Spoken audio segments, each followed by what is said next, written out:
이제 예배 시작하겠습니다. 성도 여러분 반갑습니다. 한 주간 잘 지내셨습니까? 오늘 벌써 이제 11월 1일입니다. 오늘부터 다시 현장 예배와 함께 온라인 예배도 또 함께 우리 예배를 드리게 되는데요.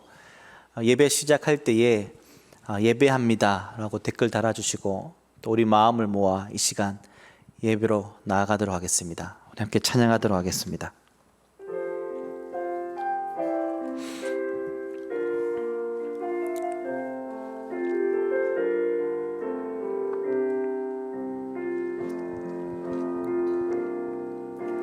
나는 하나님을 예배하는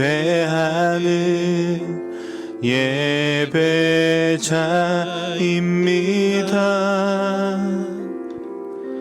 내가 서 있는 곳 어디서나 하나님을 예배합니다. 내 영혼 거룩한 은혜를 향하여 내 마음 완전한 하나님 향하여 이곳에서 바로 이 시간 하나님을 예배하니. 우리 다시 한 번 더 찬양합시다. 나는 하나님을 예배하는 나는 하나님을 예배하는 예배자입니다.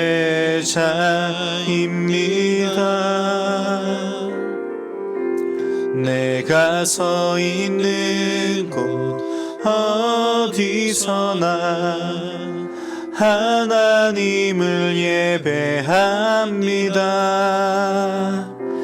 내 영혼 거룩한 은혜를 향하여 내 마음 완전한 하나님 향하여 이곳에서 바로 이 시간 하나님을 예배합니다.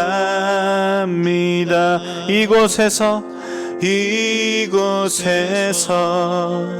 바로 이 시간 하나님을 예배합니다.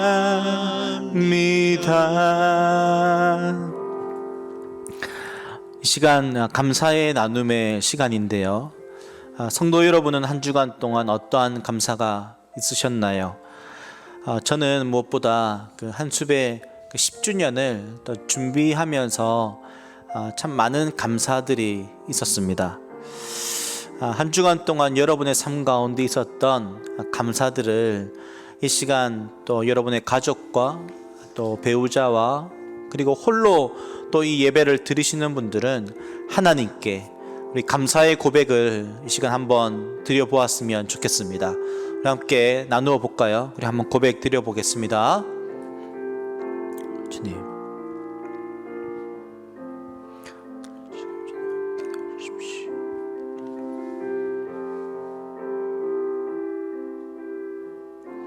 주님,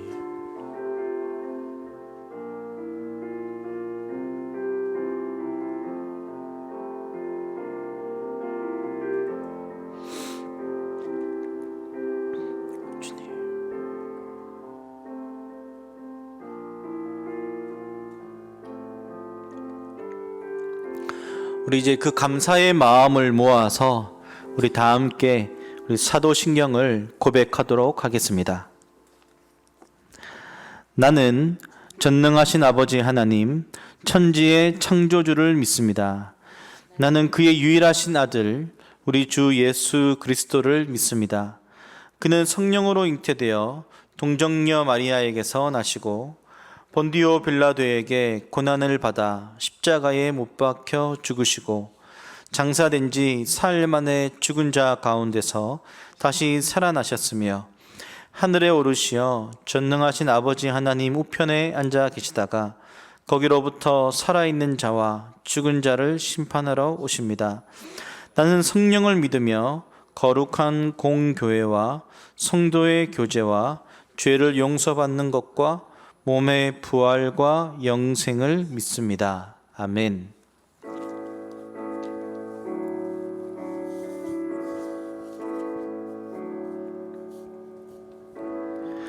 하늘의 문을 여소서, 이곳을 주목하소서. 주를 향한 노래가 꺼지지 않으니 하늘을 열고 보소서. 이곳에 임재하소서. 주님을 기다립니다. 기도의 향기가 하늘에 닿으니 주여 임재하여 주소서. 이곳에 오셔서 이곳에 앉으소서. 이곳에서 드리는 예배를 받으소서. 주님의 이름만이 오직 주의 이름만 이곳에 있습니다. 하늘의 문을 여소서. 하늘의 문을 여소서. 이곳을 주목하소서. 주를 향한 노래가 꺼지지 않으니 하늘을 열고 보소서. 이곳에 임재하소서. 주님을 기다립니다. 기도의 향기가 하늘에 닿으니 주여 임재하여 주소서. 이곳에 오셔서 이곳에 앉으소서. 이곳에서 드리는 예배를 받으소서. 주님의 이름만이 오직 주의 이름만 이곳에 이곳에 오셔서 이곳에 앉으소서. 이곳에서 드리는 예배를 받으소서. 주님의 이름만이 오직 주의 이름만 이곳에 있습니다. 아멘. 우리 지난주에도 우리 함께 찬양했는데요. 오, 이 기쁨, 우리 안에 기쁨이 또 넘쳐나기를 바라는 마음으로 우리 각 가정에서 박수도 치면서 우리 함께 찬양하도록 하겠습니다. 오, 이 기쁨 주님 주신 것. 오, 이 기쁨 주님 주신 것. 오, 이 기쁨 주님 주신 것. 주께 영광 할렐루야. 주만 찬양해. 앞뒤 동산에 꽃은 피었고 내 맘속에 웃음꽃 피었네. 오, 이 기쁨 주님 주신 것. 주께 영광 할렐루야. 주만 찬양해.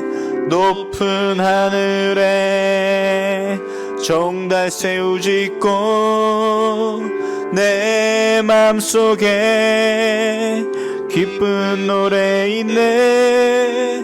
오, 이 기쁨 주님 주신 것 주께 영광 할렐루야 주만 찬양해 오 친구여 즐겁게 노래해 오 친구여 즐겁게 노래해 오 이 기쁨 주님 주신 것 주께 영광 할렐루야 주만 찬양해 손뼉 치면서 즐겁게 찬양해 손뼉 치면서 즐겁게 찬양해 오 이 기쁨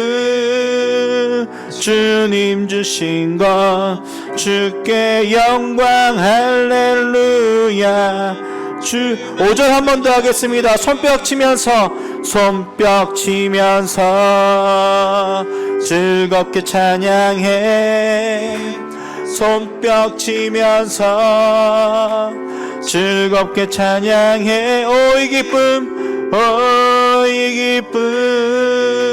주님 주신 것 주께 영광 할렐루야 주만 주께 영광 할렐루야 주만 찬양해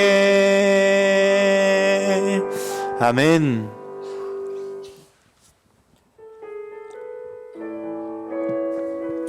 예수님이 우리 안에 거하시겠다고 하여 주셨는데 그 말씀의 임함 또 우리 안에 그 빈들 그 임함이 있기를 간절히 바라는 마음으로 이 찬양을 부릅시다. 나의 안에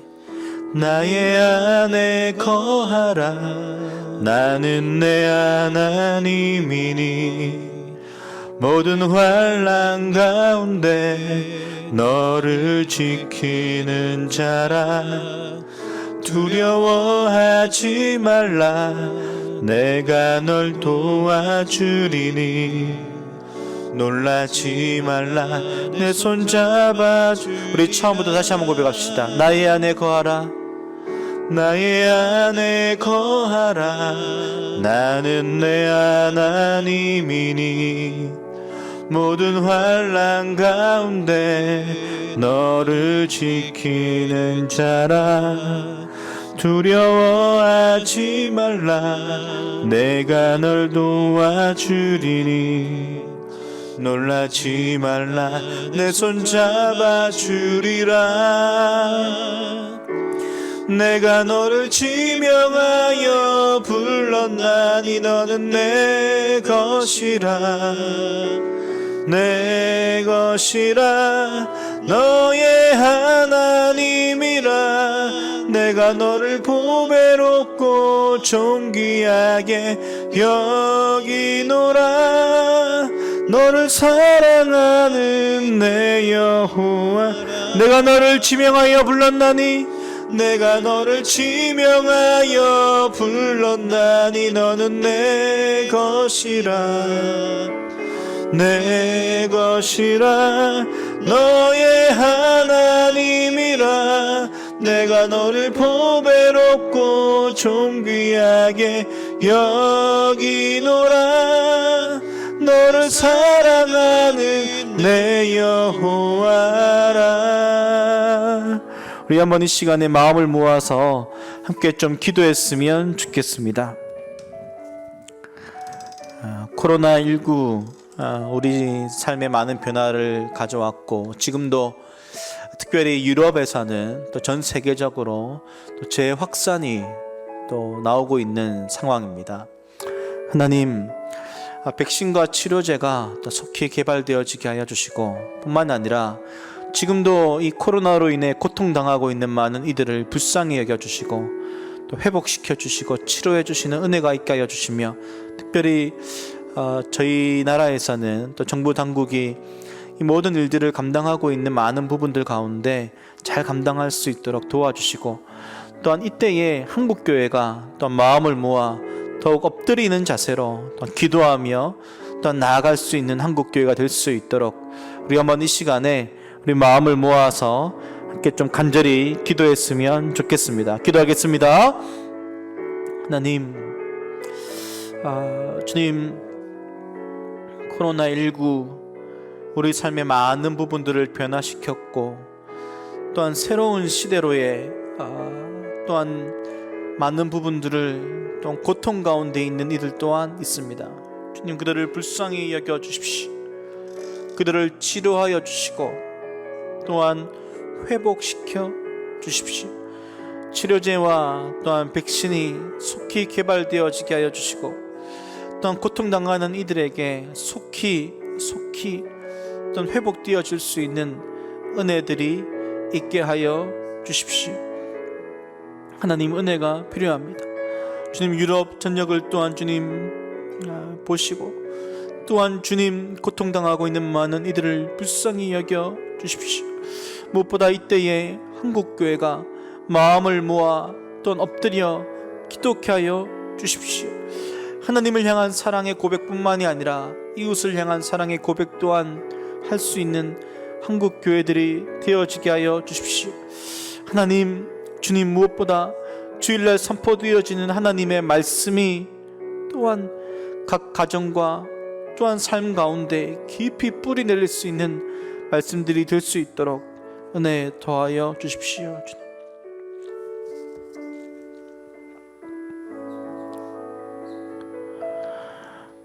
코로나19를 위한 중보기도 129일차 임덕식 집사님의 기도입니다. 내가 정말로 사랑하는 하나님, 요즘은 정말 하늘이 높고 푸릅니다. 햇살은 빛나고 바람은 시원합니다. 길가의 단풍도 엄청 이쁩니다. 노랗게 빨갛게 물든 단풍을 보며 하나님을 찬양합니다. 사람은 아무리 해도 따라갈 수 없는 색깔의 아름다움을 깨닫습니다. 하나님은 이토록 빛나는 세상을 우리에게 주셨네요. 정말로 감사합니다. 그러다 문득 사람들에게 얼굴을 돌리면 가슴이 아픕니다. 자연은 이토록 아름다운데 하나님이 가장 빛나게 창조한 사람들은 무표정한 얼굴로 서로를 지나쳐 갑니다. 코로나가 깊어지고 길어지면서 서로에게 상처내는 말과 원망을 또한 말들을 정죄 없이 쏟아냅니다. 사람들이 서로를 돌아보고 아파하며 배려하는 마음들은 별로 없는 것 같습니다. 우리는 어떻습니까? 세상 사람들과 다르다고 말하며 위로하고 기도하고 있습니다. 근데 가만히 보면 그냥 침묵하고 있습니다.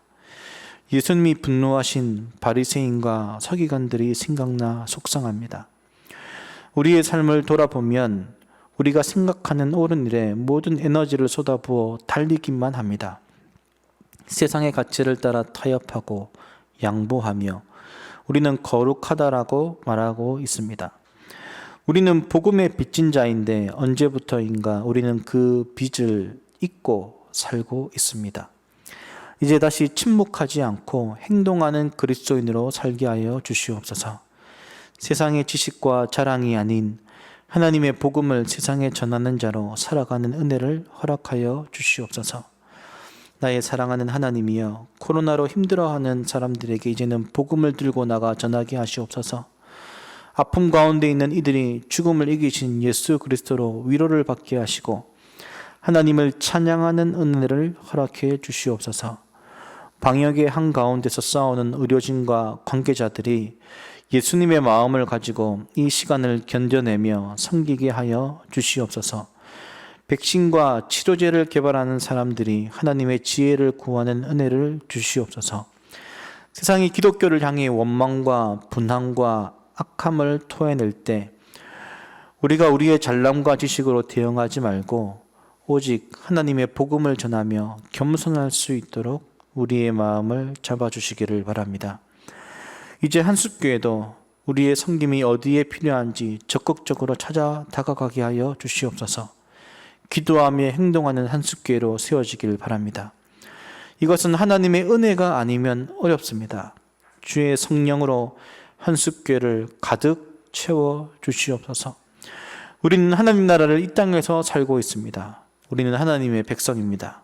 하나님, 우리를 긍휼히 여겨 주시옵소서. 감사를 드리며 예수님의 이름으로 기도합니다. 아멘.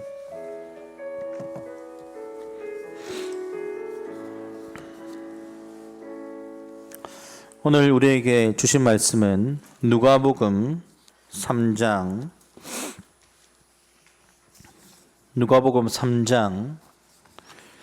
3절부터 14절까지의 말씀입니다.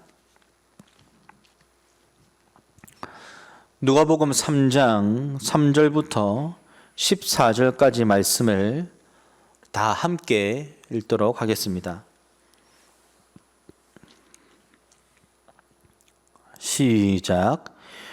요한이 요단강 부근 각처에 와서 죄사함을 받게 하는 회개의 세례를 전파하니 선지자 이사야의 책에 쓴 바 광야에서 외치는 자의 소리가 있어 이르되 너희는 주의 길을 준비하라. 그의 오실 길을 곧게 하라. 모든 골짜기가 메워지고 모든 산과 작은 산이 낮아지고 굽은 것이 곧아지고 험한 길이 평탄하여질 것이요 모든 육체가 하나님의 구원하심을 보리라 함과 같으니라. 요한이 세례받으러 나오는 무리에게 이르되 독사의 자식들아 누가 너희에게 일러 장차 올 진노를 피하라 하더냐. 그러므로 회개에 합당한 열매를 맺고 속으로 아브라함이 우리 조상이라 말하지 말라. 내가 너희에게 이르노니 하나님이 능히 이 돌들로도 아브라함의 자손이 되게 하시리라. 이미 도끼가 나무 뿌리에 놓였으니 좋은 열매 맺지 아니하는 나무마다 찍혀 불에 던져지리라. 무리가 물어 이르되 그러면 우리가 무엇을 하리이까?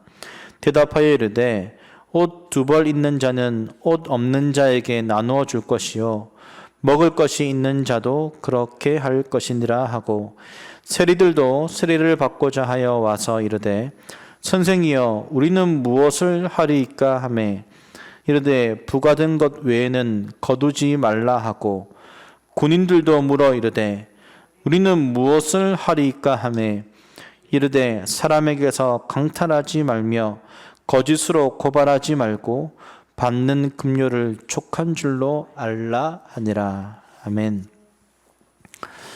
오늘 예수시대 4번째 말씀 회개 운동이라는 제목으로 목사님 나오셔서 말씀 증거해 주시겠습니다.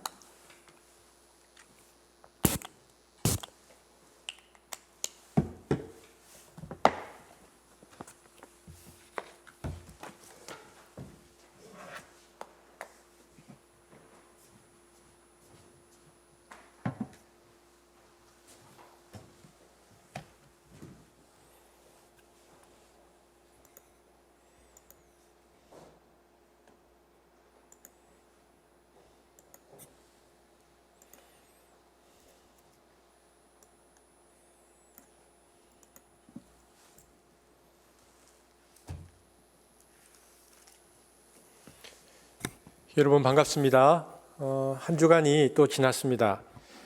태영 목사님 말씀하신 것처럼 11월 첫 주에 예배이면서 또 우리에게 잊지 못할 2020년이 이제 2달밖에 남지 않았습니다. 우리가 이 2달들을 또 잘 지나면서 2020년도는 우리에게 또 어떤 의미였는지를 또 생각해 보면 좋겠고요. 오늘도 이 예배를 또 드리고 계시는 성도님들과 또 영상을 보는 많은 이들이 또 하나님을 만날 수 있는 시간이 되기를 바랍니다. 제가 기도하고 말씀 전하겠습니다. 사랑의 주님 감사합니다. 오늘도 또 우리 사랑하는 지체들이 함께 모여서 또 말씀을 나눕니다.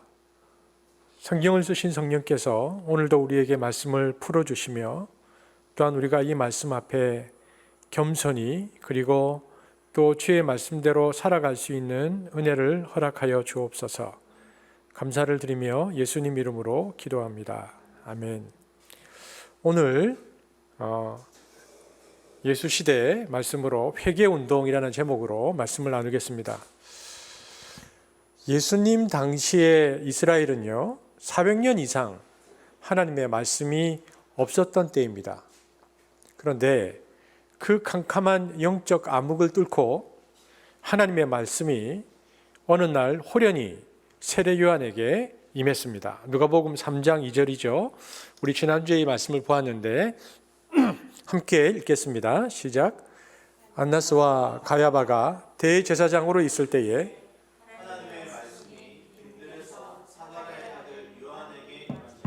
그렇게 말씀이 임하자 요한은 회개의 세례를 선포하기 시작했습니다. 누가복음 3장 3절입니다. 시작. 요한이 요단강 부근 각처에 와서 죄 사함을 받게 하는 회개의 세례를 전파하니. 회개의 세례라는 단어가 보이죠? 여러분, 예수님 당시에 세례 의식이라는 것은 보편화되어 있었습니다. 당시 세례탕이 예루살렘에는 2,000개나 있었습니다. 예루살렘이라는 이 작은 도시에 세례탕의 고고학적 유적이 2,000개나 있었다는 것은 굉장히 드문 일입니다. 여러분, 고대 사회 사람들은요, 몸을 잘 씻지 않았습니다. 그래서 더러웠고 질병이 많았습니다. 그런데 유대인들은 굉장히 독특했는데 그들에게는 목욕 문화가 있었습니다. 왜냐하면 유대인들의 목욕 문화는 종교 행위였기 때문에 그렇습니다. 유대교에는 부정한 것과 관련한 자세한 율법이 있었습니다. 유대인들은 부정한 사람이나 사물과의 접촉을 피했어야 하는데요. 따라서 바리새인과 랍비들은 정결에 관한 규율을 만들었습니다. 정결법이라고 합니다. 마가복음 7장 3절 4절 우리 세 번역으로 한번 읽어볼까요? 시작. 바리새파 사람과 모든 유대 사람은 장로들의 전통을 지켜 규례대로 손을 씻지 않고서는 음식을 먹지 않았으며 또 시장에서 돌아오면 몸을 정결하게 하지 않고서는 먹지 않았다. 그 밖에도 그들이 전해받아 지키는 규례가 많이 있었는데 그것은 곧 잔이나 단지나 놋그릇이나 침대를 씻는 일이다. 우리가 조금 전에 읽었던 것처럼 이들은 개인의 정결에 매우 철저했습니다. 음식은 깨끗하게 씻어 정결한 그릇에 담아 깨끗한 손으로 먹었습니다. 부정한 상태에서 음식을 먹는 것은 유대인들에게 심각한 죄였습니다. 심지어 이들은 부정하게 되지 않으려고 죄인의 집에서 먹는 것도 피했습니다. 복음서를 보면요. 그래서 예수 제자 공동체와 당시 바리새인들과 늘 부딪히는 문제가 먹는 문제였어요. 마가복음 7장 2절 한번 같이 읽어보겠습니다. 시작.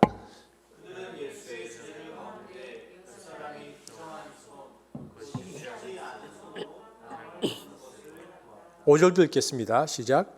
그래서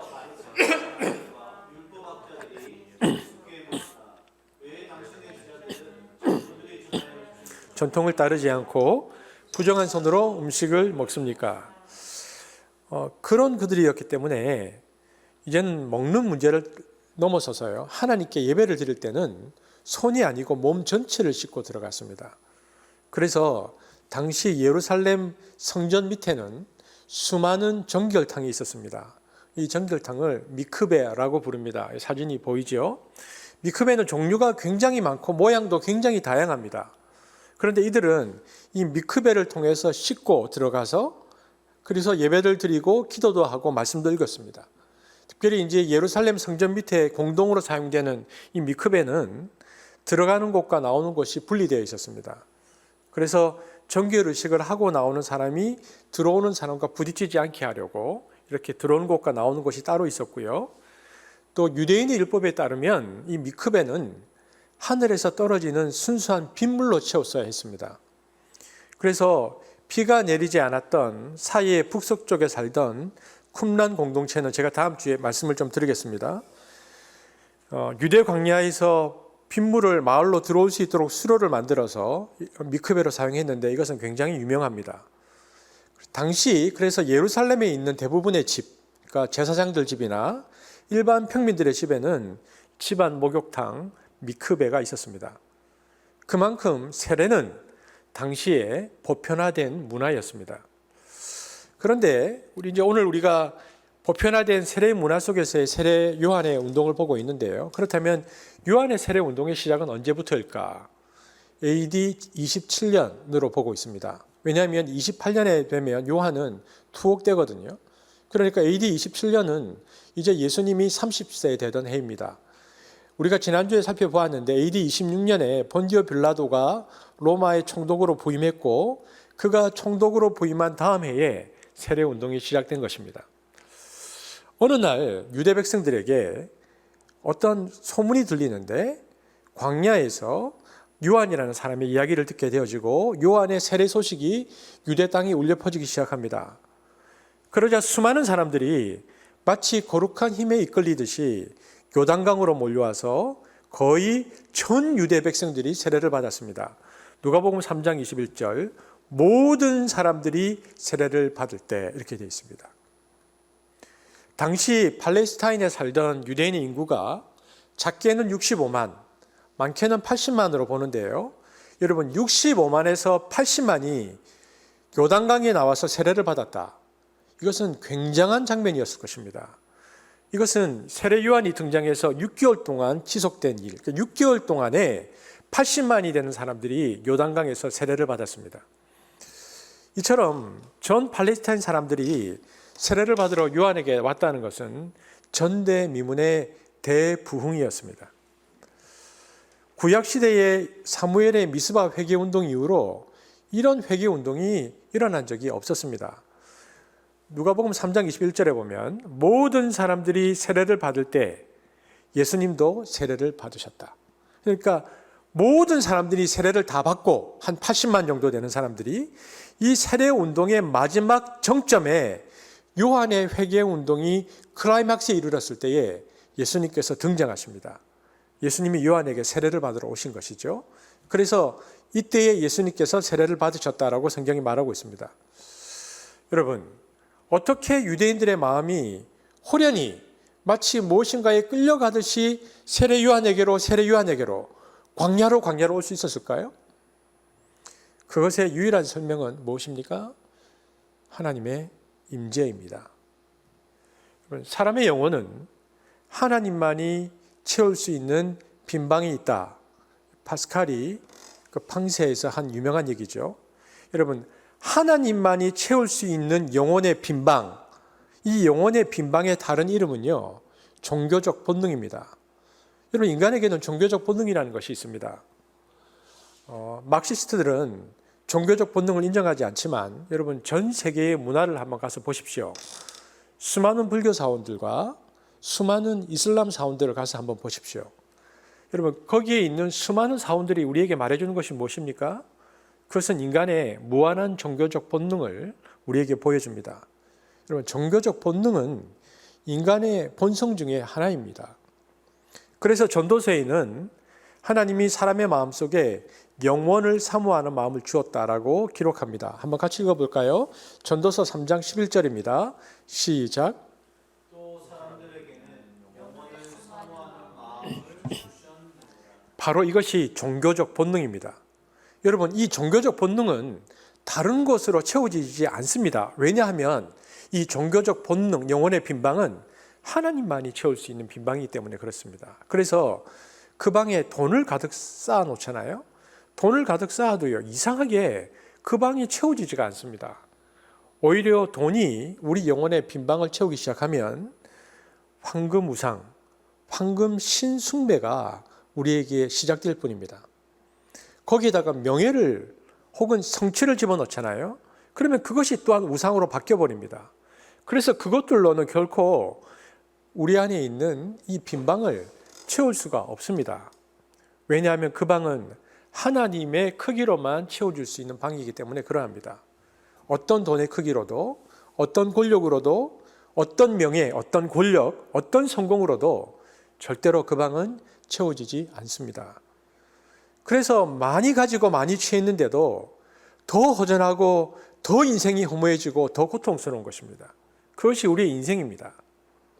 왜냐하면 마음의 빈방은 하나님만이 채울 수 있기 때문에 그러합니다. 이것은 가난하거나 부하거나 상관이 없습니다. 인간에게 있는 가장 본능, 가장 기본적인 본능입니다. 그러니까 이 본능을 채울 길이 없어서 당시 팔레스타인 사람들이 방황하고 있었는데 호련히 갑자기 광야에 하나님께서 임재하셨습니다. 400년 만에 있었던 일입니다. 세례 요한에게 하나님의 말씀이 임하신 것입니다. 이렇게 되면요, 사람들은 영적으로 본능적으로 압니다. 저기에 가야 한다. 저기에 가야 산다. 내가 저기로 가야겠구나. 그래서 사람들의 입과 입을 통해서 소문이 전 유대 사회에 퍼지기 시작했습니다. 그리고 갔다 온 사람들은요, 하나님으로 충만해지고 매일 아침 미크베, 아침물로 목욕해서 해소될 수 없었던 정결한 영혼의 자유함을 그들이 누리기 시작했습니다.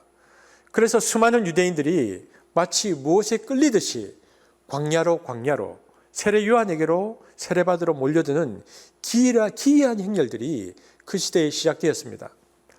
마치 시내산 가시떨기에 임했던 거룩한 불꽃처럼 약대 털옷을 입고 광야의 맨발로 서 있는 그에게 하나님의 거룩한 말씀의 불꽃이 임하기 시작하니까 어둠과 고통과 회의와 갈등과 절망 속에 있던 수많은 유대인들이 세례 요한에게 불나방처럼 이끌려 오기 시작했다라고 성경은 우리에게 말해줍니다. 지금부터 2000년 전 유대 팔레스타인 땅에서 너무 많은 사람들이 몰려드니까 미크베에서는 이 세례를 감당할 수가 없었습니다. 그리고 예루살렘은 지형이 보면 그 자체가 해발 800m 산 꼭대기에 있는 도시라서 물이 없었습니다. 빗물을 모아서 쓰는데 7, 80만의 유대인들이 광야로 모여드니까 요한은 세례를 베풀기 위해서 광야에서 물이 많은 요단강으로 갑니다. 그래서 사람들이 다 강물 속으로 들어가면서 회개하고 정결의식을 요단강에서 행하기 시작한 것입니다. 여러분, 회개운동, 여러분 진정한 회개의 동인, 회개를 움직이는 그 힘은 어디에 있습니까? 하나님께 있습니다. 사람이 스스로 하나님께 회개하러 나가지 못합니다. 우리가 윤리적 각성이나 혹은 마음의 양심의 찔림을 얻어서 나아가는 길이 어디까지 갈 수 있을까요? 여러분, 몇 발자국 나아가다가 멈춥니다. 양심의 길이도 거기까지입니다. 도덕의 힘도 거기까지입니다. 진정한 회개에 이르게 하는 진정한 힘은 양심과 도덕이나 지적 각성이 아닙니다. 이것은 영적인 것입니다. 하나님의 임재만이 진정한 회개로 우리를 이끕니다. 그래서 오늘 우리의 삶 속에 진정한 회개가 필요하다면, 오늘 우리의 한국교회 현실을 볼 때 진정한 회개가 필요하다면 우리가 해야 할 일들은 무엇인가?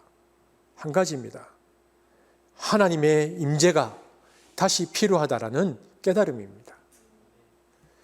세례 요한의 회개운동의 동인이 하나님이라는 것을 우리가 어떻게 알 수 있습니까?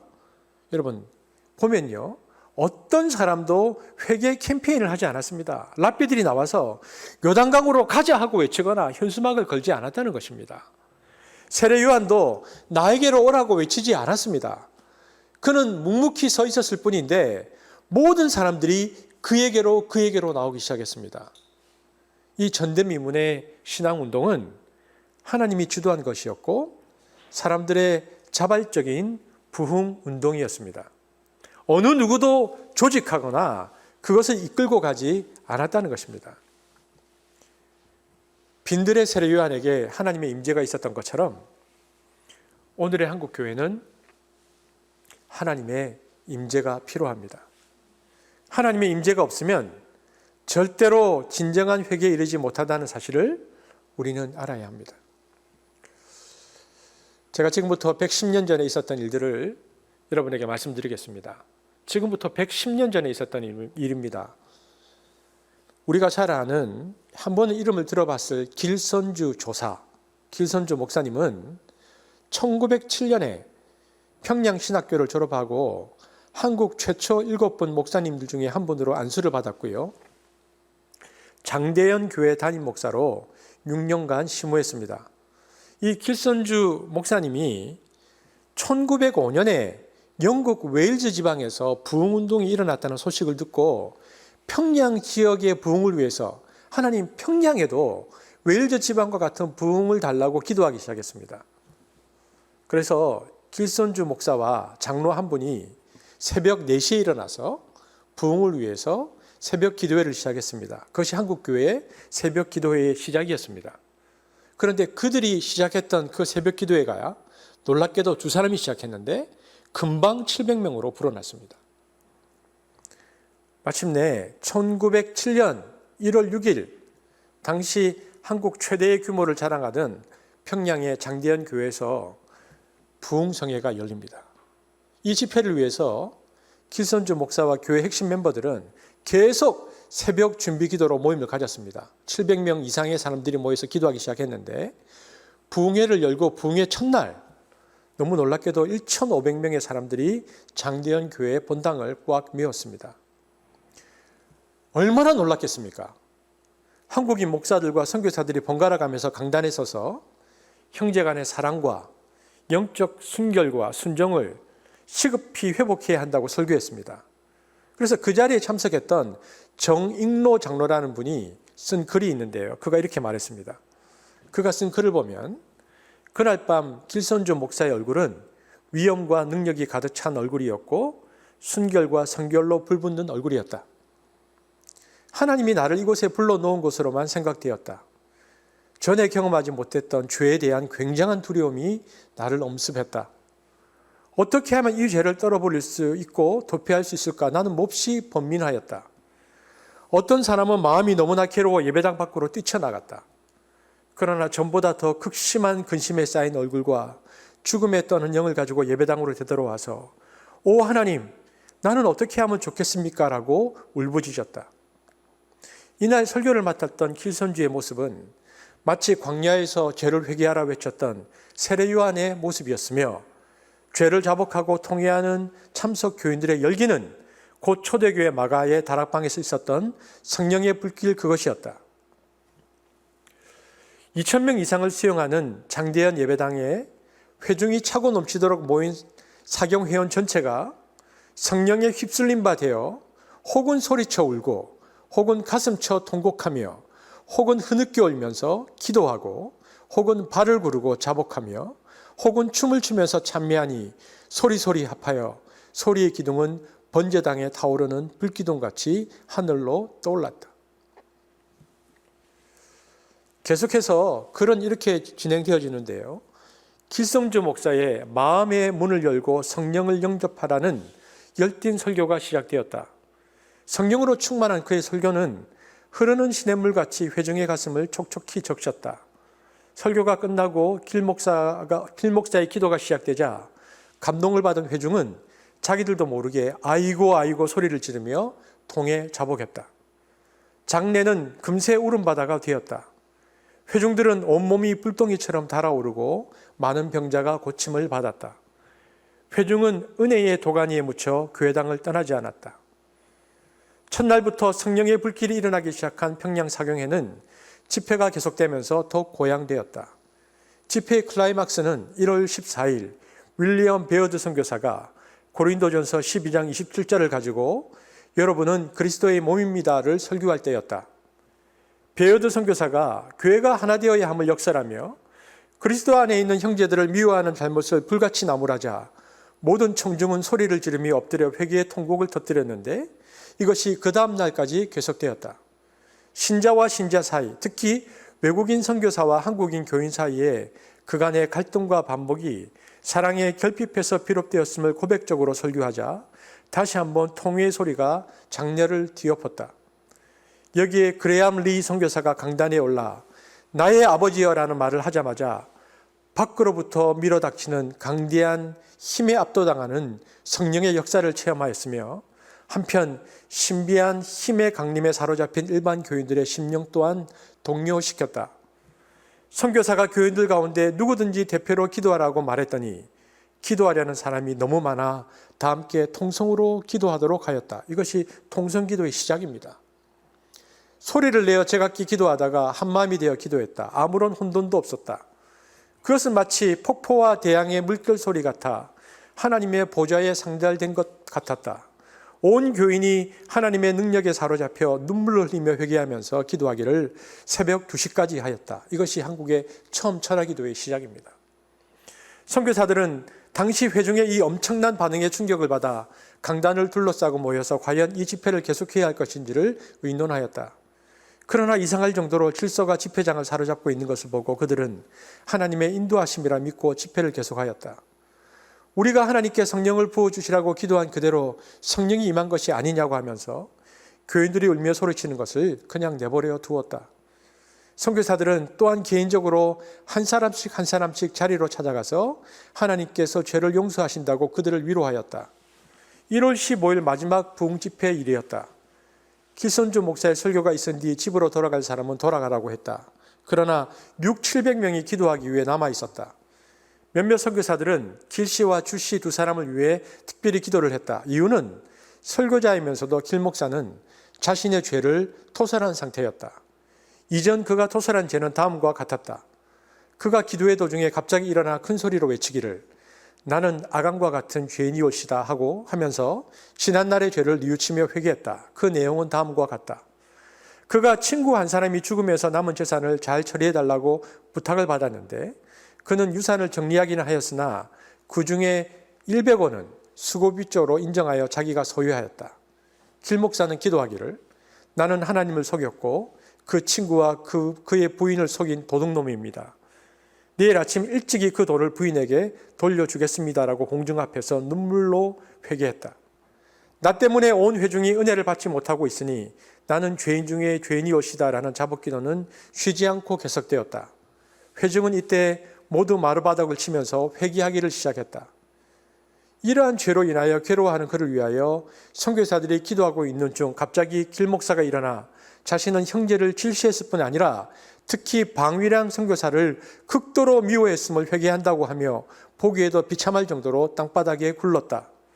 한 교인도 또 일어나 자신의 죄를 자복하기 시작하였는데 그는 음란과 증오, 자기 아내를 사랑하지 못한 죄뿐만 아니라 일일이 다 기억할 수 없는 죄를 자복하였다. 그는 기도하면서 스스로 억제할 수 없을 정도로 울었고 온 회중도 따라 울었다.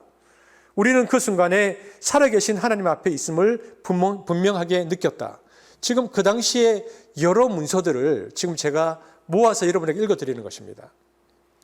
부흥사경의 기간 동안 있었던 회개의 역사는 개인의 내면적 죄만 고백하는 데 그치지 않았다.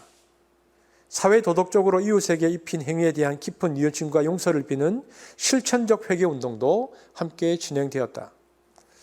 남에게 신체적, 재정적 손실을 입힌 사람들은 이날의 성령 체험을 계기로 피해자들을 찾아다니며 손해를 배상하고 사과하는 구체적인 변화의 모습도 적지 않게 나타났다. 특히 사경의 이후로 평양의 각 교회에서는 성경 공부 이외에도 축첩, 조혼, 음주, 흡연을 금하는 기독교인으로서 올바른 사회 윤리관을 정립하는 각종 토론회와 교양 강좌가 개설되었다. 이런 부흥성의 모임들이 평양 시내 교회들 곳곳으로 번져나갔다. 교회뿐 아니라 주위 신학교, 미션스쿨, 대학들로도 산불처럼 퍼졌다. 당시 평양에는 숭실대학을 비롯한 숭실, 숭덕, 광성 등 기독교계 학교가 많았고 재학생만 해도 2,500명이 넘었다. 이들은 부흥운동에 적극 참여하였다. 수업을 중단하면서까지 사경회와 부흥회에 참석했다. 학생들은 매주 노상전도와 성경공부 기도 모임으로 구름대처럼 몰려들었다. 1907년 5월 선교사들은 평양신학교 학생들을 위한 특별 부흥 집회를 가졌다. 거기서도 참석자들은 뜨거운 회개와 부흥을 체험했다. 평양 여성들을 위한 특별 부흥 집회도 따로 열려서 놀라운 결과를 보였다. 경이적인 평양 부흥 소식이 전국에 알려지자 각지에서 이 운동에 참여하고자 평양으로 찾아오는 사람들이 많았다. 동시에 길선주와 같은 부흥사들을 초빙하여 사경회를 개최하기도 하였다. 서울 의주에서 길선주 부흥회가 열렸고 이 열기가 중국에까지 알려져 많은 중국인 목사들이 평양으로 찾아왔으며 이들에 의해서 용량과 봉천, 몽고와 북경 지방까지 부흥의 열기가 확산되었다. 당시 선교사들은 이 부흥운동을 가리켜 한국 교회의 영적 중생이라고 했으며 한국 교회가 성령의 세례를 받은 것이라고 했다. 또한 선교사들은 이 운동을 이야기하기를 감정적인 요소에도 불구하고 무책임한 감정에 도취한 잔치는 아니었다. 그것은 하나의 순수한 회개의 운동이었다고 말했다. 이 엄청난 대부흥의 결과로 한국 교회의 교세는 2년 만에 거의 270%의 경이로운 성장을 기록하였다. 킬 목사의 고백으로 시작된 관계의 불편함의 회개는 선교사로 성도들로 이어져 부흥의 불씨가 되었다. 회개가 불꽃처럼 터져나왔다. 그러자 성령은 사람과 사람 사이에 막혀있던 허물과 담들을 헐어내셨다. 성령은 하나 되게 하는 영이시기 때문이다. 여러분, 제가 왜 이렇게 길게 이 당시의 기록들을 여러분에게 읽어드렸을까요? 세례 요한의 6개월간의 회개 운동의 역사가 이 한반도에도 110년 전에 있었다는 것입니다. 하나님의 임재였습니다. 똑같은 일이 이 한반도에도 110년 전에 있었습니다. 여러분, 우리가 요한의 회개 운동과 그리고 평양에 임했던 당시의 그 부흥의 운동들을 보면 진정한 회개의 동인이 무엇인가를 볼 수 있습니다. 여러분, 역동적인 힘은 사람에게서 나오지 않습니다. 조직에서 나오지 않습니다. 그렇다면 무엇입니까? 오직 광야에서 임한 하나님의 말씀의 임재가 그것을 만듭니다. 그래서 우리는 하나님의 임재를 사모하고 하나님이 말씀 가운데 임하시는 일이 우리에게 다시 일어나기를 간절히 구해야 하는 것입니다.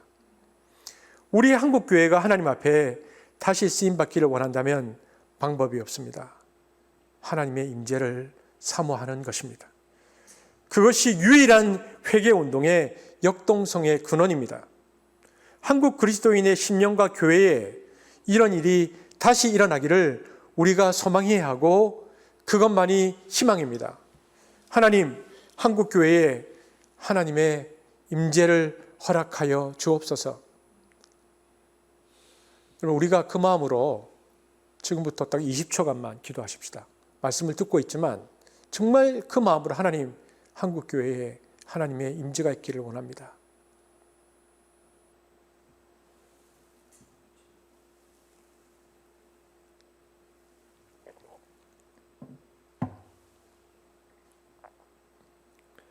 여러분, 이렇게 광야에서 하나님 말씀의 임재로 회개의 역동성이 일어나고요. 사람들이 모였는데 모여있는 사람들에게 세례 요한이 회개가 무엇인가를 정확하게 설명해 줍니다.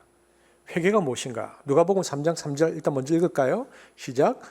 요한은 요단강 주변 온 지역을 찾아가서 죄사함을 받게 하는 회개의 세례를 선포하였다. 요한이 요단강 주변 지역을 찾아다니면서 죄사함을 받게 하는 회개의 세례를 선포했다는 것입니다. 그러면 세례 요한은 회개를 어떻게 설명하고 있는가? 그는 구약 성경을 인용하면서 회개의 본질을 설명합니다. 그것은 이사야서 40장 3절 이하의 말씀인데 이사야서를 인용한 누가복음 3장 4절, 5절, 6절을 보겠습니다. 이사야서 말씀을 요한이 인용해서 회개가 이것이라고 선포했습니다. 다 함께 한 목소리를 읽겠습니다. 시작.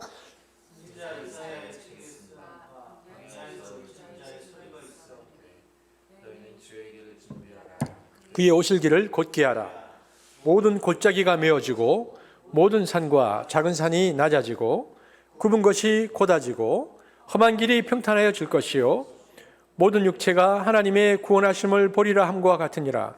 여러분, 회개란 무엇입니까? 요한이 지금 말하고 있는데 선지자 이사야의 책에 쓴 바 광야에서 외치는 자의 소리가 있어 이르되 그리고는 요한이 뭐라고 말합니까? 너희는 주의 길을 뭐하라? 준비하라. 회개는 주의 길을 준비하는 것입니다. 주의 길을 준비하는데 어떻게 준비하는가? 그 뒤에 보니까 뭐라고 되어 있습니까? 그가 오실 길을 곧게 하라. 이 말은 주님께서 오실 길이 많이 굽어졌다는 말입니다. 왜 많이 굽어졌는가? 여기 보니까 무엇 때문에? 골짜기가 있다고 말하고 있습니다. 골짜기가 있기 때문이다. 그래서 그 골짜기가 메워져야 직선길이 생기는데 그 골짜기를 메우려면 산을 깎아야 하니까 모든 산과 작은 산이 낮아집니다. 지금 그 얘기를 하고 있는 것입니다. 한마디로 요한은 회개를 뭐라고 말하는가? 회개란 메시아를 향한 고속도로를 놓는 것이다. 그렇다면 요한은 왜 회개를 고속도로라고 말하는가? 주님은 자기 백성에게 오고 싶어 하십니다. 임재하셔서 그들을 새롭게 하기를 원하십니다. 그런데 왜 못 오시는가? 길을 그들이 준비하지 않기 때문입니다. 왜 더디 오시는가? 직선 도로가 아니기 때문입니다. 그래서 이사야 선지자를 인용하면서 광야에서 외치는 자로서의 자기의 사역은 주님이 오실 메시아 고속도로를 건설하는 것이다. 요한이 말하기 시작했습니다. 고속도로를 놓아야 주님께서 빨리 오시기 때문입니다. 메시아의 길을 곧게 하라. 그의 길을 평탄케 하라. 그래서 요한이 주님이 오실 회개의 고속도로를 놓고 있습니다. 여러분, 주님이 저와 여러분의 삶 가운데 다시 임재하시는 신앙의 새로움을 우리가 체험하기 위해서는 가장 중요한 것은 무엇인가? 회개라는 고속도로를 우리들이 놓는 것입니다. 그것을 놓으면 주님이 저와 여러분의 삶 그리고 공동체에 빨리 임재하십니다. 그러면 주님을 향한 메시아 고속도로가 놓이면 어떤 결과가 있는가? 누가복음 3장 6절에 보니까 뭐라고 되어 있습니까? 모든 육체가 하나님의 구원하심을 보리라. 여러분, 전도하지 않아도, 말하지 않아도 사람들이 하나님의 구원을 체험한다고 말하고 있습니다. 회개를 통해서 저절로 하나님을 보게 된다는 것입니다. 이렇게 해서 하나님께서 증거된다는 것입니다. 여러분, 교회가 전도와 사역을 위해 준비하는 것은 귀한 일이지만 그것보다 더 중요한 것은 회개하는 공동체가 되는 것입니다. 이처럼 회개의 본질은 메시아 고속도로를 놓는 것이라고 요한은 우리에게 설명합니다. 그러니까 회개의 동의는 하나님의 임재이고 회개의 본질은 메시아를 위한 고속도로를 놓는 것이고 결과는 주님의 구원을 보는 것이다. 이것이 진정한 회개라고 요한이 우리에게 말해주고 있습니다. 요한은 정확하게 설명하죠. 회개란 영적 고속도로다. 이것 없이는 아무것도 되지 않는다. 요한이 이렇게 말하고 있습니다. 이처럼 골짜기를 메우고 산들을 낮게 하고 굽은 곳을 곧게 하고 험한 곳을 평탄하게 하는 것, 이것이 회개인데, 그러면 2000년 전 팔레스타인 땅에서 요한이 외쳤던 이 회개는 구체적으로 무엇입니까? 메시아가 올 수 없도록 그 당시에 그들에게 굽어 있었던 길은 무엇이었습니까? 그것은 유대인들이 가지고 있었던 선민 사상이었습니다. 요한의 사역은 유대인들이 가지고 있었던 잘못된 선민 사상을 깨뜨리고 그들을 예수님 앞으로 가도록 준비시키는 일이었습니다. 유대인들로 태어난 자체가 이미 하나님의 백성된 표라고 생각하고 있었습니다. 나는 아브라함의 자손이다. 그래서 그들은 하나님께서 복 주시고 자신들을 돌보아 주신 일에만 생각을 하고 있었지, 자신들이 회개하고 구원을 받아야 되는 대상이라는 것은 꿈에도 생각하지 않고 있었습니다. 그런데 요한이 와서 뭐라고 말하는가? 죄사함을 받게 하는 회개의 세례를 선포합니다. 그리고 물로 세례를 주는 것입니다. 무슨 의미입니까? 너희도 이방인과 똑같이 구원이 필요한 사람들이고 물로 씻어야 되는 더러운 존재고 회개를 해야 되는 존재다. 요한이 당시 유대 사람들에게, 선민의식에 사로잡혀 있는 유대 사람들에게 외치기 시작했습니다. 그것이 바로 굽어 있는 길이었습니다. 바로 이 회개운동에 사용된 인물이 세례 요한입니다. 여러분, 세례 요한은 자기 자신을 어떻게 인식했습니까? 그는 자기 자신을 이사야서를 인용해서 말했죠. 뭐라고 말했습니까? 누가복음 3장 4절 한번 다 같이 읽어볼까요? 요한이 자기를 어떻게, 요한의 자기의 인식이죠. 시작.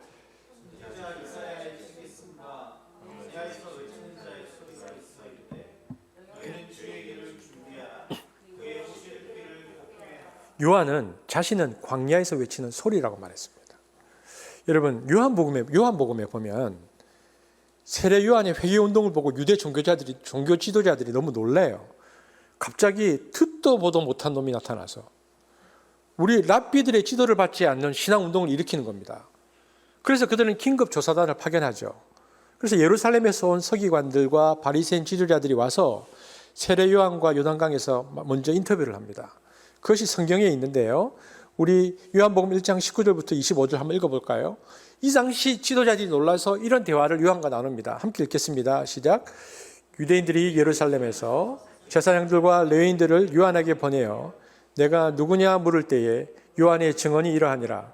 요한이 드러내어 말하고 숨기지 아니하니 드러내야 하는 말이 나는 그리스도가 아니라 한데 또 묻되 그러면 누구냐? 내가 엘리야냐? 이르되 나는 아니라. 또 묻되 내가 그 선지자냐? 대답하되 아니라. 또 말하되 누구냐? 우리를 보낸 이들에게 대답하게 하라. 너는 내게 대하여 무엇이라 하느냐? 이르되 나는 선지자 이사야의 말과 같이 주의 길을 곧게 하라고 광야에서 외치는 자의 소리로라 하니라. 그들은 바리새인들이 보낸 자라. 또 물어 이르되 내가 만일 그리스도도 아니요 엘리야도 아니요 그 선지자도 아닐진데 어찌하여 세례를 베푸느냐? 여러분, 재미있는 장면입니다. 내가 그리스도냐? 아니다. 네가 엘리야냐? 아니다. 그러면 모세 이후에 올 그 선지자냐? 그 선지자는 말은 메시아를 가리키는 칭호였거든요. 그들이 답답해서 물으니까 그것도 아니다. 그러면 너는 누구냐? 그러자 요한복음 1장 23절에 뭐라고 되어 있습니까? I am the voice in the wilderness. 나는 광야에서 외치는 소리다. 여러분, 자기를 소개하는 방식이 굉장히 독특합니다. 자기를 인격으로 설명하지 않습니다. 자기를 인격화하지 않습니다. 요한이. 나는 누구다라고 말하지 않습니다. 나는 다만 소리일 뿐이다. 이것이 바로 세례 요한의 비워짐입니다. 세례 요한은 하나님 앞에서 자아가 사라졌습니다. 자아를 완전히 비워버렸습니다. 그러니까 자기를 인격으로 소개하지 않고 소리로 표현합니다. 내가 존재하는 유일한 목적은 하나님의 말씀을 대언하고 하나님의 말씀의 울림통이 되어서 내 영혼과 입술과 인격을 통해서 하나님의 말씀이 공명을 일으키고 울려 펴져 이스라엘에게 들려지게 하는 그 사역이 바로 나 자신의 존재 의미다. 그가 그렇게 말했습니다. 이렇게 하나님 앞에서 자신을 인격화하지 않고 완전히 비워내어서 도구로 투명하게 서 있는 세례 요한이니까 하나님의 말씀이 그에게 온전히 임한 것입니다. 여러분, 세례 요한은 오늘 우리에게 많은 것을 생각하게 만듭니다. 너는 누구냐? 만약 누군가가 우리에게 이런 질문을 던진다면 너는 누구냐? 나는 소리다. 저는 설교자로서 오늘 이 본문을 보면서 오늘날 왜 요한과 같은 하나님의 말씀이 울려 퍼지지 않을까? 왜 울림이 없을까? 이런 생각을 해봅니다. 답이 성경에 있죠. 소리가 아니니까. 그 안에 목적이 들어가 있고 의도성이 있으니까. 전하는 자가 완전히 자기를 비워내지 못했으니까. 그러므로 하나님이 온전히 임재하실 수 있을 만큼 의도적이지 않은 말씀이 나올 수 있도록 자신을 비워내려고 노력함이 절실히 필요하다. 설교자로서 저는 이 본문을 보면서 그렇게 느낍니다. 하나님이 이런 말씀 사역자를 필요로 하겠구나라는 생각이 듭니다. 이처럼 세례 요한이 의도성이 없으니까 하나님 앞에서는 너무 투명하고 순수했는데요. 사람들을 대할 때는 그러니까 사람들을 향해서 돌직구가 나갑니다. 과격합니다. 죄에 대해서는요, 돌아가지 않습니다. 그래서 그가 뭐라고 말합니까? 7절에서 9절 다 함께 읽겠습니다. 시작. 요한이 세례받으러 나오는 무리에게 이르되 장차 올 진노를 피하라 하더냐. 그러므로 회개에 합당한 열매를 맺고 속으로 아브라함이 우리 조상이라 말하지 말라. 내가 너에게 이르노니 하나님이 능히 이 돌들로도 아브라함의 자손이 되게 하시리라. 이미 도끼가 나무 뿌리에 놓였으니 좋은 열매 맺지 아니하는 나무마다 찍혀 불에 던져지리라. 여러분, 세례 요한이 하나님 앞에서는 자기를 다 비워내서 다만 소리로 살았지만요, 사람들 앞에서는 선지자로서의 날카로움과 탈바지 않음과 원색적인 메시지가 그대로 나갑니다. 그러니까 요한이 세례를 받으러 나온 사람들하고 뭐라고 말합니까? 3장 7절에 보니까 요한이 세례 받으러 나오는 무리에게 이르되 독사의 자식들아. 여러분, 번역이 독사의 자식들이지 이게 정확하게 하면요, 야 이 뱀새끼들아 이 말입니다. 굉장한 욕을 했습니다. 세례를 받으러 사람들이 왔는데. 여러분, 고대인들은 독사의 새끼가 어미 독사를 잡아먹으면서 나온다고 잘못 알고 있었습니다. 그러니까 뱀새끼들이라 라고 했던 외침은요, 이 부모를 살해하는 자들아 라고 맞먹는 욕입니다. 그런데 그들을 향해서 그렇게 얘기했습니다. 여러분, 세례 요한이 독사의 자식들하고 호칭한 대상이 오늘 본문에는 그냥 무리라고 되어 있지만요, 마태복음 3장 7절에 보면 많은 바리새인과 사두개인이라고 명시되어 있습니다. 많은 바리새인과 사두개인들도 요한의 세례 현장에 왔다는 것입니다. 이들은 회개의 세례를 받기 위해서 나왔다기보다는 오히려 선풍적 인기를 끌고 있었던 세례 요한의 동태를 살피기 위해서 나왔습니다. 그런데 누가는요, 누가복음에서 기록하기를 회개의 세례를 받으려고 나온 사람들과 세례 요한의 동태를 살피려는 불순한 동기를 지니고 나온 사람들을 구분하지 않고 그냥 무리라고 표현했습니다. 그리고요, 본문의 무리 속에는 그러니까 바리새인과 사두개인도 있고요. 우리가 다음 주에 볼 것인데 오늘 본문에 있었죠. 누구도 있었습니까? 12절과 14절에 세리들도 있었고 군인들도 있었습니다. 다 포함되어 있었습니다. 누가는 왜 이 모든 사람들을 무리라고 표현했냐면 누가는 회개의 메시지가 바리새인들과 사두개인들과 같은 종교 지도자들뿐만 아니라 어떤 사람들에게도 다 적용되어야 한다는 것으로 보았습니다. 그래서 무리라고 표현했고 그들을 향해서 독사의 자식들아라고 요한이 외쳤다고 기록합니다. 그럼 요한이 왜 그들에게 독사의 자식들아라고 말했을까? 요한은 그들이 회개받으러 나온 동기를 들춰냅니다. 그들이 왜 회개를 받으러 나왔는가? 7절입니다. 함께 읽어보겠습니다. 시작. 누가 너에게 일러 장차 올 진노를 피하라 하더냐? 이들이 왜 나왔습니까? 7절에 보니까 뭐하라고? 진노를 피하려고. 회개 요한이 이렇게 말하는 것입니다. 너희가 지금 회개하는 이유가 뭐냐? 하나님의 진노에 대한 두려움 때문에 나온 거 아니냐? 이렇게 살다가 하나님 앞에서 벌을 받을 것 같은 진노의식, 그 나름의 죄책, 그것 때문에 나온 것 아니냐? 그런데 그것을 물세례만 받는 것으로 피할 수 있다고 생각하느냐? 내게 나온 거, 종교의식, 정결의식을 통해서 정화됨으로 너희가 정말 그 하나님의 진노를 피할 수 있다고 생각하느냐? 그런 생각을 하고 내 앞에 나와 있다면 너희들은 뱀새끼들이다. 이렇게 요한이 그들을 향해서 이야기하는 것입니다. 여러분, 우리는 모두 다 뱀독을 먹은 사람들입니다. 우리는 아담과 하와가 선악과를 따먹은 뒤에 뱀독을 먹었습니다. 우리는 영적으로 뱀파이어들이죠, 다. 왜냐하면 뱀에게 물렸어요. 바이러스가 있어요, 우리에게. 그래서요, 보통 때문에 멀쩡하게 보이잖아요. 욕망을 채울 수 있는 피냄새만 맡으면 눈이 빨갛게 변합니다. 돈 냄새만 맡으면 새빨갛게 변합니다. 눈 색깔이 달라집니다. 누가 자기에게 상처를 주고 자존심을 건드리면 눈이 싹 돌아갑니다. 뱀파이어 독소가 우리에게 있는 것입니다. 본성을 건드리고 욕망만 자극하면요, 인격이 뒤틀리고 우리 속에서 뱀이 나옵니다. 게다가 우리에게는 뱀의 사악한 지혜가 들어있습니다. 그 사악한 지혜라는 게 뭡니까? 나라는 자아를 중심에 그대로 두고 삶을 바꿀 생각이 전혀 없으면서도 종교 행위를 통해서 매번 찾아오는 죄책감이나 불안을 피하려 하는 것을 말합니다. 이것은 매우 사악한 행동입니다. 뱀의 지혜죠. 요한이 그것을 보고 있는 것입니다. 여러분, 요한의 이 말은요, 일상적인 종교적 행위의 의미를 부여하고 종교의식을 통해서 내가 정화될 수 있다고 생각하는 그리스도인들에게 굉장히 많은 것을 생각하게 하는 말이고요. 진정한 삶의 변화 없이 자신의 위로를 찾는 행동 자체는 잘못하면 우리를 독사의 자식으로 만들 수 있다는 사실을 일깨웁니다. 이처럼 요한은 우리의 종교의식과 행동에 속아서는 안 된다는 것을 강조하죠. 여러분, 우리가 기도하잖아요. 그러나 진정한 삶의 변화 없이 기도만 하는 것은 독사의 자식들의 전형적인 태도라는 겁니다. 여러분, 삶의 변화 없이 어떤 종교적 행위만 하는 것, 이런 것들을 종교학에서는 이것을 오컬티즘이라고 말합니다. 뭐냐면 종교적 신비나 영적 카타르시스 있잖아요. 영적 황홀 상태를 체험해서 죄에 대한 정화된 의식을 가지게 되어지지만 그 다음에 행위의 변화는 없는 것. 이거 오컬티즘이죠. 그러니까 종교적 카타르시스만 일으키는 종교의식, 종교적 행위, 이것을 세례 요한은 날카롭게 뱀들의 행태다라고 지적하고 있습니다.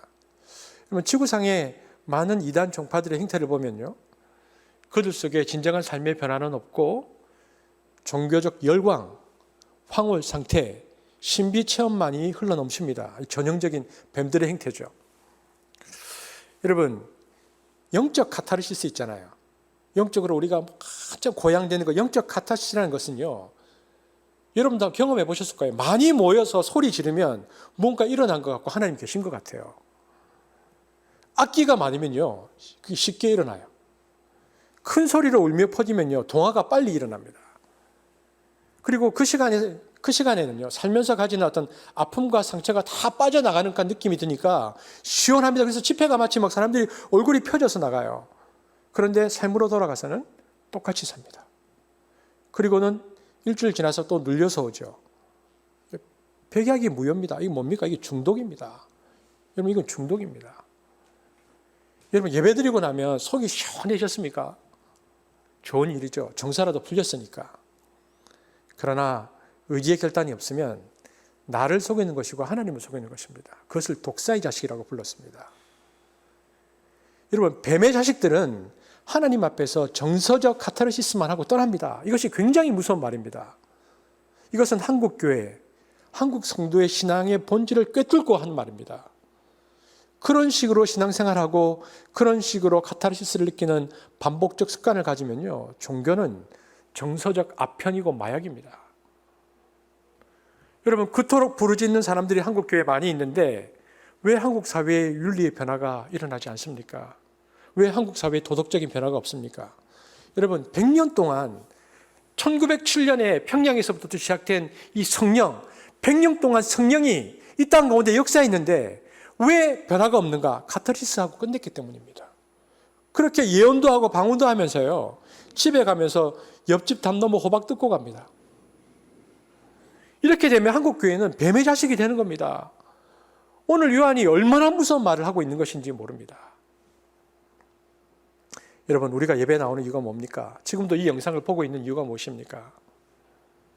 종교적 두려움 혹은 죽음의 두려움, 삶에 대한 어떤 두려움 때문에 그것을 피하기 위한 동인으로 내가 종교의식을 행한다면 주님은 우리를 향하여 뱀 같은 녀석들아 말씀하실 것입니다. 예배 드리면서 주님께 욕먹기 딱 좋습니다. 그러면 예배를 드리면서 진정한 삶의 회개, 즉 행동의 변화를 하지 않으면서 매주일 예배드리러 나오는 것을 요하는 독사의 자식들의 행태라고 본 것입니다. 그럼 어떻게 해야 합니까? 답이 하나죠. 누가복음 3장 8절 같이 읽어보겠습니다. 어떻게 해야 하는가? 시작. 그러므로 회개에 합당한 열매를 맺고, 합당한 열매. 독사의 자식을 벗어나기 위해서는 회개에 합당한 열매를 맺어야 합니다. 열매를 맺어야 독사의 자식의 단계를 벗어납니다. 그렇다면 왜 회개에 합당한 열매를 맺지 못했을까요? 요한은 속지 말아야 될 것이 있다고 말합니다. 무엇을 속지 말아야 하는가? 누가복음 3장 8절 다 함께 읽어보겠습니다. 시작.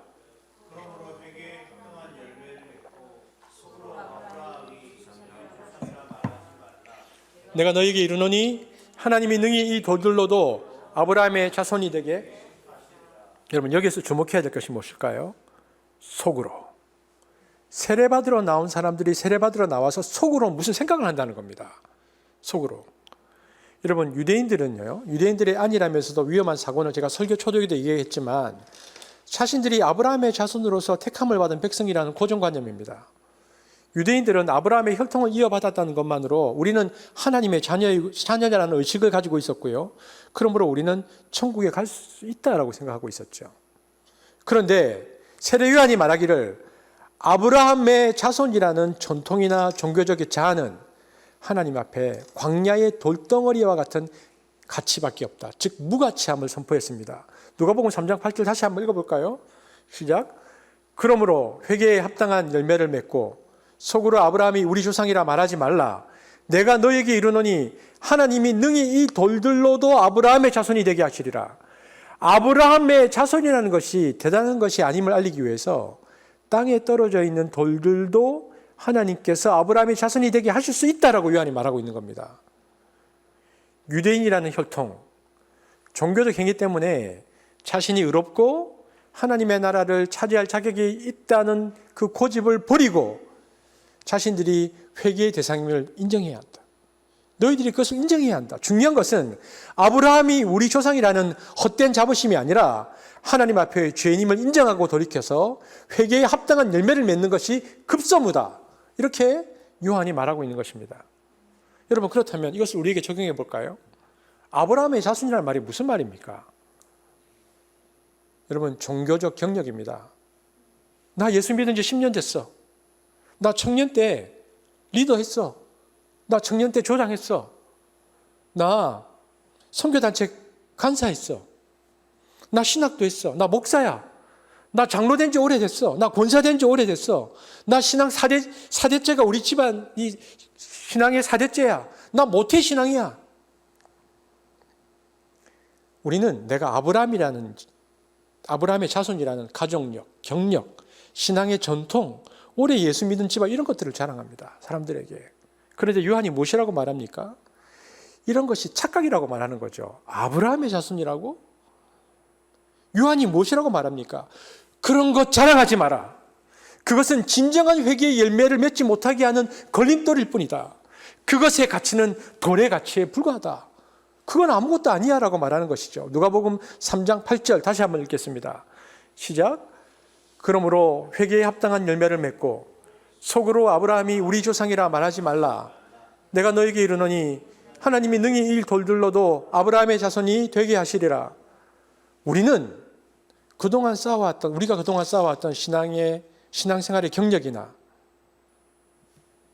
우리가 가졌던 어떤 경험들을 정말 돌덩이에 지나지 않는다는 그 의식이 있어야 됩니다. 여러분, 이것은 돌덩이입니다.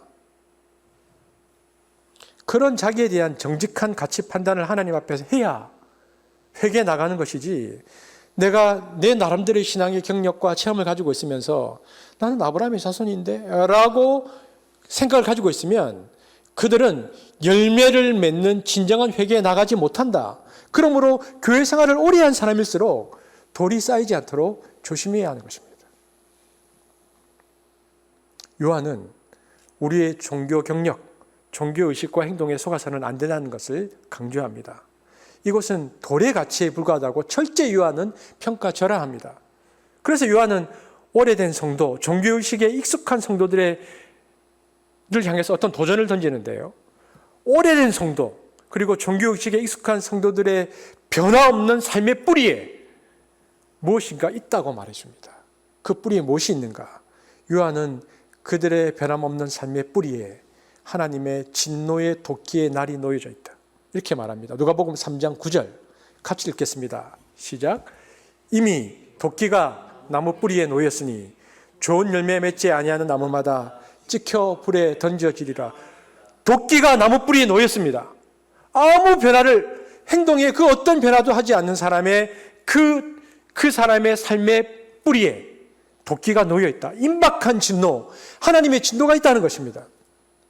지금 너희들의 삶 속에 임박한 진노가 있는데 삶의 변화 없이 나에게 와서 회개의 세례만 받는다고? 그러므로 하나님께 참으로 회개하는 사람은 무엇을 느껴야 하는가? 내 영혼의 뿌리에서 섬뜩한 도끼날을 느껴야 합니다. 섬뜩한 칼날에 대한 감각이 있어야 합니다. 하지만 우리의 그 신앙의 경력 때문에 얼마나 무뎌졌는지, 변화 없는 삶을 살아도 망치로 쳐도 끄떡없는 굳어진 심령을 가지고 있는 것입니다. 죄악을 반복해도 아무렇지도 않고 무의식적으로 그냥 종교 생활을 해도 아무렇지도 않은 굳어진 마음, 이것이 문제입니다. 여러분, 회개는 내 뿌리에 놓인 하나님의 칼날을 인식하는 것입니다.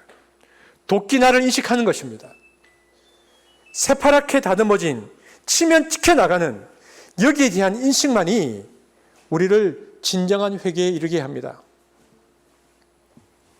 여러분, 회개는 과거에 대한 어떤 후회의 감정을 포함하긴 하지만 거기에 그치는 것이 아니죠. 여기 보면 회에는 개가 따라야 합니다.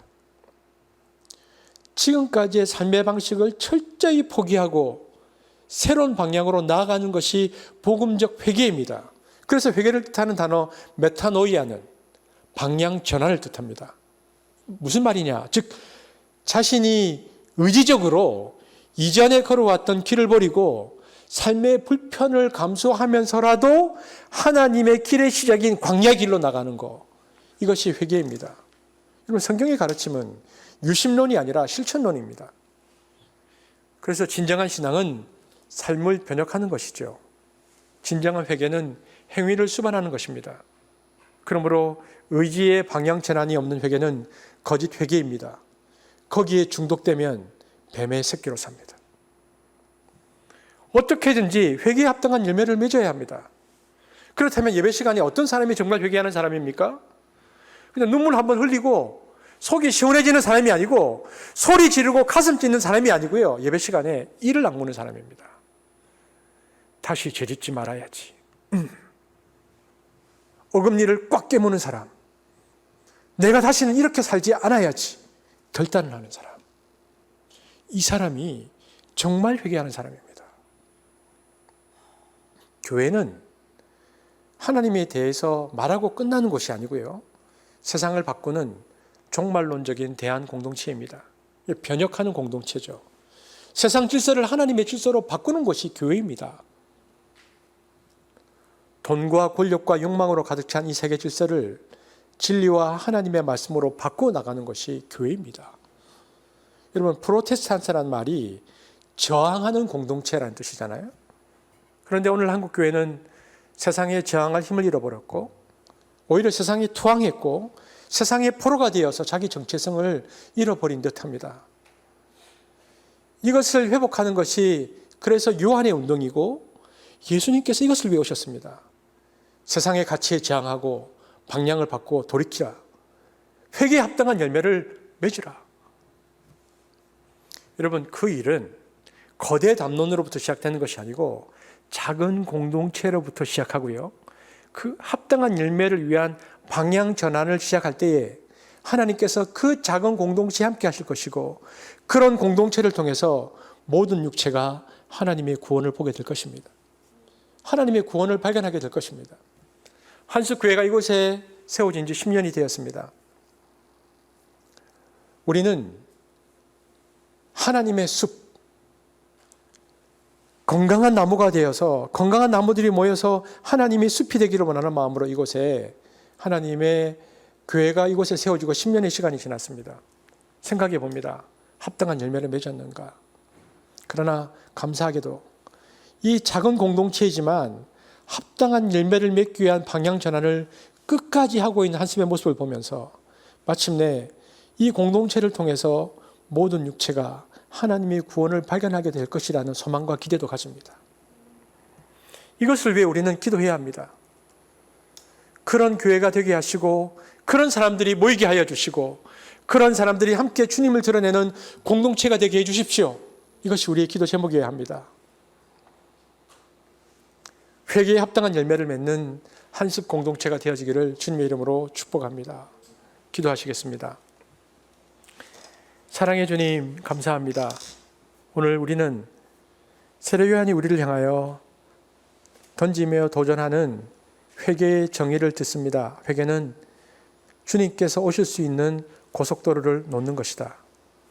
고속도로를 놓기 위해서 우리가 해야 할 일들은 우리가 아브라함의 자손이라는 우리의 신앙의 경력들을 내려놓고 우리가 하나님 앞에서 삶의 실천을 위하여 노력하는 것이다.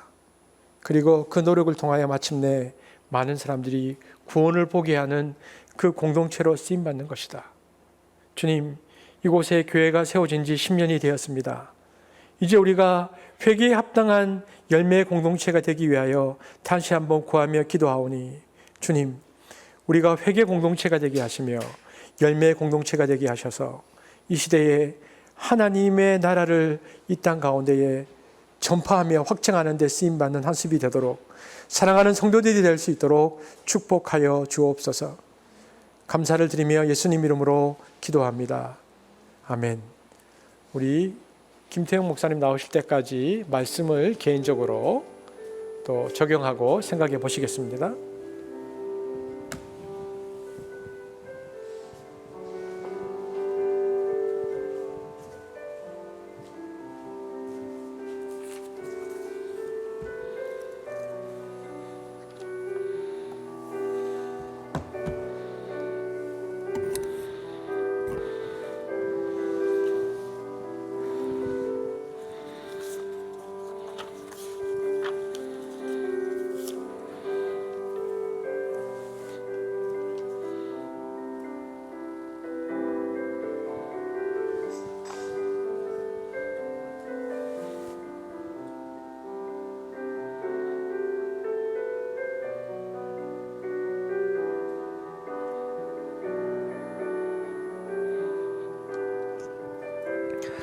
우리 말씀을 생각하면서 우리 함께 찬양하겠습니다. 보소서 주님, 보소서 주님, 나의 마음을 선한 것 하나 없습니다. 그러나 내 모든 것 주께 드립니다. 사랑으로 안으시고 날 새롭게 하소서. 보소서 주님, 보소서 주님, 나의 마음을 선한 것 하나 없습니다. 그러나 내 모든 것 주께 드립니다. 사랑으로 안으시고 날 새롭게 하소서. 주님 마음 내게 주소서. 내 아버지 주님 마음 내게 주소서. 나를 향하신 주님의 뜻이 이루어지도록 주님 마음 내게 주소서. 주님 마음 내게 주소서. 주님 마음 내게 주소서. 내 아버지 주님 마음 내게 주소서. 나를 향하신 주님의 뜻이 이루어지도록 주님 마음 내게 주소서. 내게 사랑을 가르치소서. 내게 사랑을 가르치소서. 당신의 마음으로 용서하게 하소서. 주의 성령 내게 채우사 주의 길 가게 하소서. 주님 당신 마음 주소서. 주의 성령 내게 채우사 주의 길 가게 하소서. 주님 당신 마음 주소서. 주님 마음 내게 주소서. 내 아버지 주님 마음 내게 주소서. 나를 향하신 주님의 뜻이 이루어지도록 주님 마음 내게 주소서. 주님 마음 내게 주소서.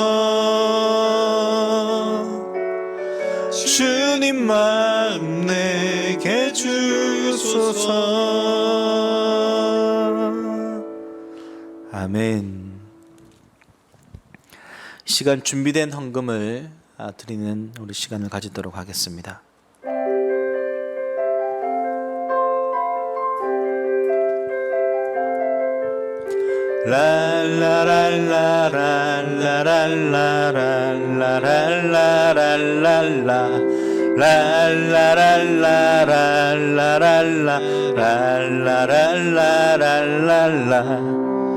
내게 있는 모든 것을 아낌없이 드리네. 세상 모든 것 다 변해도 변하지 않는 주의 사랑, 주의 크신 은혜 우리에게 주시고 저희로 날마다 찬송하게 하소서. 주께 드리네, 주께 드리네. 나의 젊음과 정성 다해서 주께 드리네 주께 드리네 나의 젊음과 정성 다해서 주께 드리네 주께 드리네 주께 드리네 나의 젊음과 정성 다해서 주께 드리네 주께 드리네 나의 젊음과 정성 다해서. 목사님 나오셔서 봉헌 기도해 주시고 축도해 주심으로 예배를 마치겠습니다.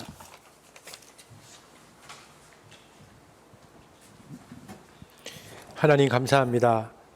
11월이 오기까지 하나님께서 우리의 삶에 또 재정과 경제권을 붙잡아 주셔서 감사합니다. 우리가 넉넉하지 않았지만 그러나 하나님께서 늘 공급해 주시는 것으로 이곳까지 올 수 있으므로 감사를 드립니다. 하나님의 은혜였습니다. 그리고 우리가 하나님께 나올 때마다 또 우리의 물질을 하나님께 드릴 수 있도록 해 주셔서 감사합니다.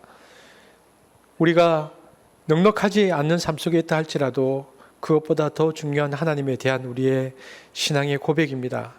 주님, 우리와 우리 자녀들이 이 고백을 잃지 않도록 축복하여 주시며 한 집에 속해 있는 개인과 가정과 직장과 사업터 위에 주님께서 부으시며 채우시는 만나와 메추라기의 은혜를 구합니다. 비록 넉넉하지 않다 할지라도 자족하는 마음 주시며 우리 공동체에게 하나님께서 어떤 물질을 주시는 간에 하나님의 나라와 의를 위하여 흘려보낼 수 있는 공동체가 될 수 있도록 축복하여 주옵소서. 우리 시간에 서로를 축복하고 또 우리 자녀들을 축복하려고 합니다. 지금은 우리 주 예수 그리스도의 은혜와 하나님의 사랑과 성령의 교통하심이 말씀의 임재 가운데 서서 열매 맺는 합당한 회개의 삶을 살기를 원하는 우리 모두에게 지금부터 영원토록 함께 계실지어다. 아멘.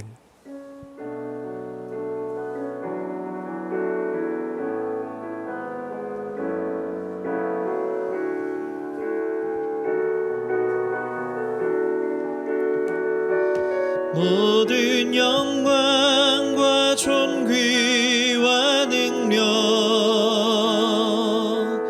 받으소서 받으소서 영광과 존귀와 능력 받으소서 받으소서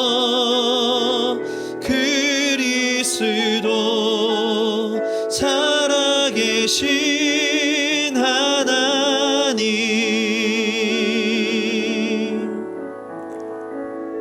자, 예배를 마쳤습니다. 오늘 퀴즈가 처음일 것 같은데 우리 중고등부와 장년들 모두 똑같은 퀴즈를 내겠습니다. 퀴즈가 아니고 생각할 건데요.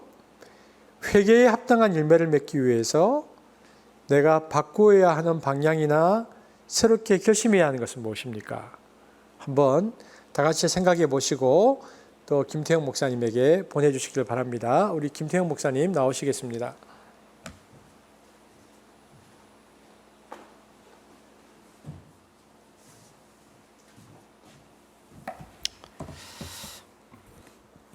네, 오늘은 그 한 줄 말씀 쓰기 지금 시간인데요. 지난주에도 많은 분들이 밴드에 또 이제 한 줄 말씀 쓰기를 해주셨는데 특별히 그 내용 중에 전종익 집사님께서 이렇게 메시지를 그 한 줄 말씀을 남겨주셨는데 이렇게 올렸습니다. 교회를 세상으로 파송한 하나님의 의지를 따르고 실천해야겠습니다. 그것이 교회의 공공성을 회복하는 첫 마음이어야겠습니다. 오늘 여러분에게 또 주셨던 하나님의 말씀 또 그 설교를 통해 깨달았던 마음들이 있다면 이 시간 짧게라도 더 많은 분들이 좀 참여해 주셔서요, 한 줄 짧게지만 꼭 올려주시기를 바랍니다. 쓰는 시간을 가지도록 하겠습니다.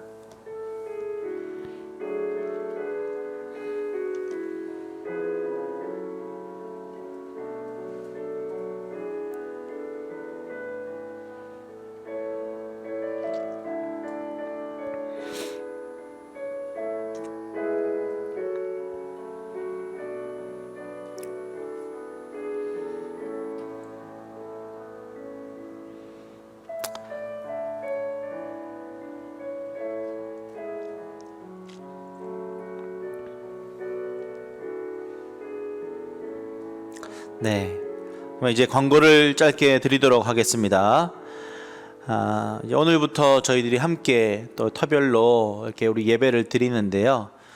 특별히 오늘이 이제 11월 1일이잖아요. 11월 15일이 추수감사주일이고, 특별히 또한 한숲교회의 10주년이 되는 날입니다. 그래서 제가 어제 토요 광고에서도 말씀드렸던 것처럼 여러분 함께하는 찬양에 오늘까지 꼭 영상을 찍어 주셔서 저에게 보내주시면 모든 성도들이 함께 또 한 마음으로 드리는 너무 귀한 정말 10주년에 맞는 영상이 될 테니까요. 꼭 다 참여해 주시고요.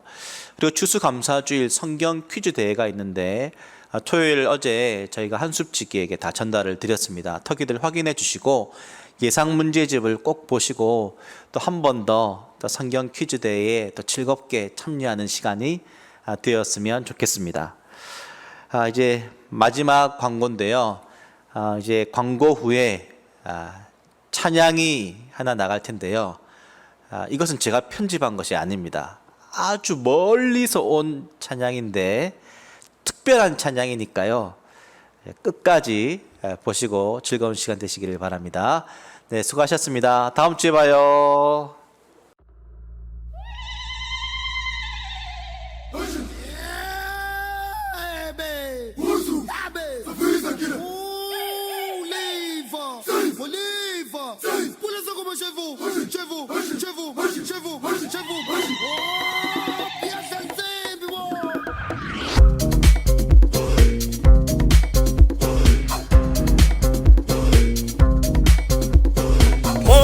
내려온다 복이 내려온다 복이 있나니 바로 이럴 것이니라. 심령이 가난한 자는 천국이 그들의 것이며 애통하는 자는 위로받을 것이며 온유한 자는 땅을 기업으로 받을 것이요 의를 줄이고 목마른 자는 그들이 배부를 것이며 긍휼히 여기는 자는 긍휼히 여김을 받을 것이요 마음이 청결한 자는 하나님을 볼 것이요 화평하게 하는 자는 하나님의 아들이라 일컬음 받을 것이며 의를 위하여 받게 받을 자는 천국 그들의 것이니라. 복 내려온다 복이 내려온다 복이 있나니 바로 이들의 것이니라. 기뻐하고 즐거워하라